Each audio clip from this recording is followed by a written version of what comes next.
Bonjour à tous et bienvenue sur notre chaîne. Aujourd'hui, nous allons nous intéresser à une tribu fascinante de l'Amazonie dont les mœurs sont très différentes de ce que l'on connaît. En effet, dans cette tribu, ce sont les filles qui choisissent leurs garçons et non l'inverse. Comment cela est-il possible? Quels sont les secrets de cette société matriarcale? Nous allons tout vous révéler dans cette vidéo captivante. Accrochez-vous, vous êtes sur le point de découvrir une culture unique au monde. Alors, restez avec nous jusqu'à la fin et surtout, n'oubliez pas de vous abonner à notre chaîne, de liker et de laisser des commentaires. C'est grâce à votre engagement que nous pouvons continuer à produire du contenu intéressant et instructif. Salut à tous. Aujourd'hui, nous allons parler d'une tribu fascinante qui a captivé l'imagination des gens depuis des siècles, les Amazones.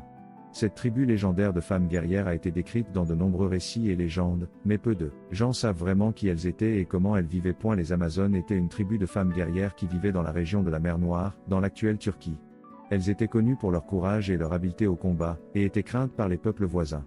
Mais ce qui rendait les Amazones vraiment uniques, c'est qu'elles étaient une société matriarcale, où les femmes étaient les chefs et les décideurs. Une des pratiques les plus fascinantes des Amazones était leur système de sélection des partenaires.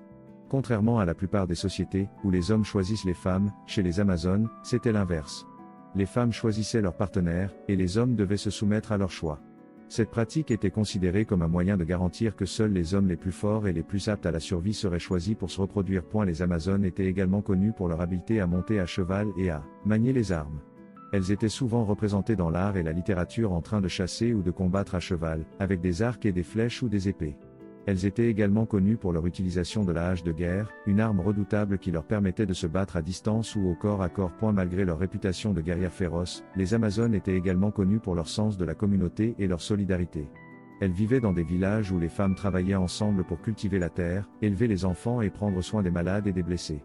Les hommes étaient souvent absents pendant de longues périodes, en guerre ou en voyage, et les femmes devaient donc être autonomes et capables de se défendre. En fin de compte, les Amazones restent une énigme pour nous aujourd'hui.